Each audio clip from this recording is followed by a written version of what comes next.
जय जवान जय किसान दोस्तों, संधू एग्रो फार्म के यूट्यूब चैनल पर मैं डॉक्टर राजवीर सिंह संधू आप सभी का स्वागत करता हूं। दोस्तों आज हम आए हैं बुलंदशहर उत्तर प्रदेश में शीशपाल जी के स्ट्रॉबेरी फार्म पर, जो ट्रेडिशनल खेती ना करके स्ट्रॉबेरी की खेती कर रहे हैं और गेहूं गन्ने की खेती के मुकाबले एक बहुत अच्छा प्रॉफिट इससे कमा रहे हैं। तो आइए जानते हैं इनसे आज स्ट्रॉबेरी फार्मिंग के बारे में। चोई साहब, बहुत बहुत स्वागत है हमारे चैनल पर। सबसे पहले आप हमारे दर्शकों को अपना एक छोटा सा परिचय दीजिए। जी, मेरा नाम शीशपाल सिंह है, गांव नंगला हरनाम सिंह, तालबे बयाना, जिला बुलंदशहर। आपने जो ये स्ट्रॉबेरी की खेती की हुई है जी, तो प्रेरणा कैसे आई, जबकि ये तो गन्ना और गेहूं वाली बेल्ट है? गन्ना गेहूं वाली बेल्ट है, लेकिन जो पारंपरिक खेती है हमारी, उनसे अच्छा मुनाफा नहीं हो पा रहा था। तो मैंने सर्च करके देखा कि कौन कौन सी नई खेती है जिससे अच्छा मुनाफा मिल जाए। तो पिछली बार मैंने की थोड़ी सी, उसमें मुझे अच्छा मुनाफा दिखा, तो अब की बार मैंने बढ़ा दिया एरिया। अब 6 बीघे है फ़िलहाल। जो 6 बीघे आपने लगाई हुई है, इसमें जो प्लांट हैं, कितने प्लांट लगाए आपने इसमें मैंने 25,000 पौधे लगाए हैं। और पौधा कहाँ से मंगाया आपने इसका? पौधा मेरा पूना से आया है, 9 रुपये का पौधा है, 3 रुपये उस पर भाड़ा आया, तो 12 रुपये का पौधा आके पड़ा मुझे। अच्छा, ये बताइए ये किस समय में फसल लगती है इसकी? ये अक्टूबर नवंबर में पौध लगाई जाती है। अक्टूबर में, 15 अक्टूबर के आसपास मानिए आप। हार्वेस्टिंग जो होती है कितने दिन बाद शुरू हो जाती है इसकी, जो फसल तैयार हो जाती है? और कितने दिन तक ये फसल चलती है और कितने समय की ये फसल है? ये लगभग 6 महीने की फसल है और 60 दिन बाद इसकी हार्वेस्टिंग शुरू हो जाती है। पौधा लगाने के 60 दिन बाद। एक पौधा जो है स्ट्रॉबेरी का कितनी पैदावार देता है? ये पूरे सीजन में लगभग 1 किलो फल देता है एक पौधा। मतलब जैसे आपने 25,000 पेड़ लगाए हुए हैं, पौधे लगाए हुए हैं, तो इसमें आपका 25,000 किलो का एक एवरेज है कि आपको हार्वेस्टिंग में मिलेगा। और इसका रेट क्या रहता है? रेट तो इसका 100 रुपये किलो से और आपका 800-900 रुपये किलो तक भी होता है। जो डाउन रेट है, डाउन में 100 रुपये किलो ही मान लें आप पूरी फसल का रेट जी। तो 100 रुपये किलो से भी अच्छा मुनाफा मिल जाएगा। जो 800-900 है वो किस समय होता है रेट? ये वो हमारा दिसंबर जनवरी में। मतलब अगर आप अर्ली लगाएंगे, जल्दी वाली फसल, अगेती फसल करेंगे तो आपको अच्छा प्रॉफिट मिलेगा। अच्छा प्रॉफिट मिलेगा, नहीं तो 100 रुपये से डाउन तो जाता ही नहीं है इसका। जी, आपने 6 बीघे लगाई हुई है जी। अभी हार्वेस्टिंग आपकी कब से शुरू हुई है और डेली की कितनी हार्वेस्टिंग हो रही है आपकी? ये मेरी उसमें फरवरी में स्टार्ट हो गई, 1 फरवरी से हार्वेस्टिंग शुरू हो गई जी।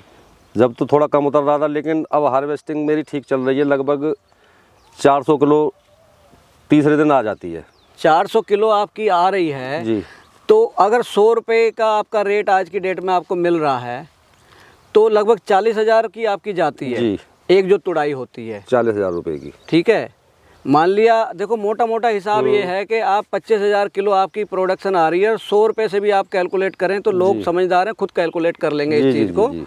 तो ये जो आप कर रहे हैं, आपको ओवरऑल कैसा लगा ये स्ट्रॉबेरी का कॉन्सेप्ट? अच्छा लगा मुझे, और अगली बार मुझे और ज़्यादा बढ़ानी है। जितना एरिया ज़्यादा कर सकूँ उतना सोच रहा हूँ कि अगली बार 10-15 बीघे के आसपास हो जाए।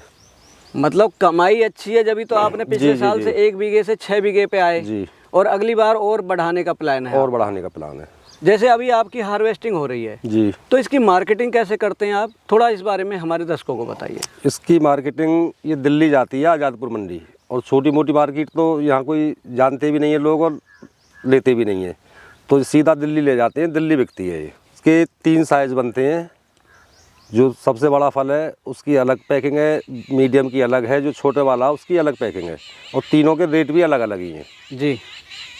तो अमूमन जो साइज डब्बा बनाते हैं आप, किस साइज़ का बनाते हैं? लगभग 250 ग्राम वेट होता है एक डिब्बे में, और बड़ा गत्ता होता है, उसमें ये 8 डिब्बियाँ रखी जाती हैं। जो अलग साइज़ की वो मोटे वाला है उसकी 4 डिब्बियाँ रखी जाती हैं।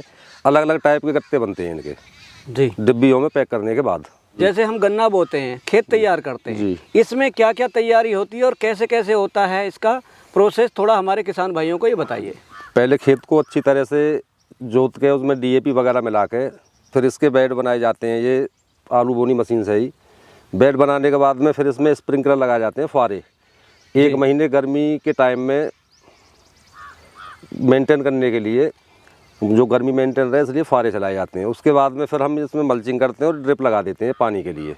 उसके बाद में तो फिर ये जब ठंड आ जाएगी तो फिर शाम को ये रोज़ ढकनी भी पड़ेगी, सफ़ेद वाली पन्नी जैसा आपको दिख रही है उससे, और सुबह को फिर उगाड़ी जाएगी जिससे कि पाले का असर ना हो इस पर जी। तो 2 महीने लगभग ये इस तरह से ही पाली जाती है। उसके बाद में फिर गर्मी आ जाती है थोड़ी और हार्वेस्टिंग शुरू हो जाती है, फिर तो कुछ करना ही होता। पिछले साल आपने 1 बीघा लगाई थी, बढ़ाकर इस साल आपने 6 बीघे जी कर दी है। तो 6 बीघे में हार्वेस्टिंग तक आपका कितना खर्चा आया? इसमें लगभग 50,000 रुपये बीघे की तो पौध हो जाती है जी, और 50,000 रुपये बीघे इसमें मल्चिंग का, उसका दवाई गोली से लेबर का खर्चा 50,000 रुपये ऊपर होता है जी। तो लगभग 1 लाख रुपये बीघे का खर्चा है इसमें। मतलब 6 बीघे में आपने 6 लाख खर्च किया जी। मैं देख रहा हूँ आपके पड़ोस में गेहूं भी लगा हुआ है, गन्ना भी लगा हुआ है जी। आपने इन सब से हटके स्ट्रॉबेरी की हुई है। आप इससे अपने आप को कहाँ पाते हैं इनके मुकाबले? इन फसलों से तो अब जो मैंने स्टार्ट किया है इनसे तो बहुत ऊपर है जी।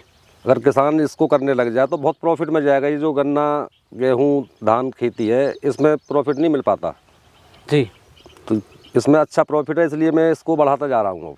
चौधरी साहब, ये तो ही अच्छी बातें जी। अब थोड़ा सा कीट पतंगों का कोई प्रकोप होता है या कोई इसमें बीमारी आती है और क्या सावधानी करते हैं आप, थोड़ा इस बारे में हमारे दर्शकों को बताइए। इसमें सबसे ज़्यादा तो फंगस आती है जी, अर्ली ब्लाइट, लेट ब्लाइट, उनके लिए हमें दवा लगानी पड़ती है। कीड़े की भी, जब कीड़ा दिखाई देता है हमें कहीं पत्तों पे तो हमें कीटनाशक भी इसमें इस्तेमाल करनी पड़ती है जी। समय समय पर देखना पड़ता है कि कब क्या बीमारी शुरू हो रही है, उसी हिसाब से इसमें दवाई लगानी पड़ती है। मतलब सावधानी बहुत रखनी पड़ती है इसमें। इसको रोज़ देखना होता है कि इसमें कहीं कोई बीमारी नहीं है, कोई कीड़ा तो नहीं है। जो हमें दिखाई देता है फिर उसका उपचार करते हैं। मेहनत कैसी है इसमें? जैसे गन्ना गेहूं के मुकाबले इस फसल को तैयार करने के लिए मेहनत कितनी लगती है? मेहनत तो इसमें बहुत ज़्यादा है, लेबर भी काफ़ी लगती है इसमें, देख रेख साफ़ सफाई ज़्यादा रखनी पड़ती है तो उसमें लेबर का खर्चा भी काफ़ी होता है। दर्शकों, ये थे हमारे साथ में चौधरी शीशपाल जी, जिन्होंने आपको अपनी स्ट्रॉबेरी फार्मिंग के बारे में इतनी अच्छी जानकारी दी। यदि आपको इनके द्वारा दी गई जानकारी और हमारे द्वारा की गई कोशिश अच्छी लगी हो तो हमारी वीडियो को लाइक करें, ज़्यादा से ज़्यादा शेयर करें। मिलते हैं जल्दी एक नई वीडियो के साथ, तब तक के लिए जय जवान जय किसान।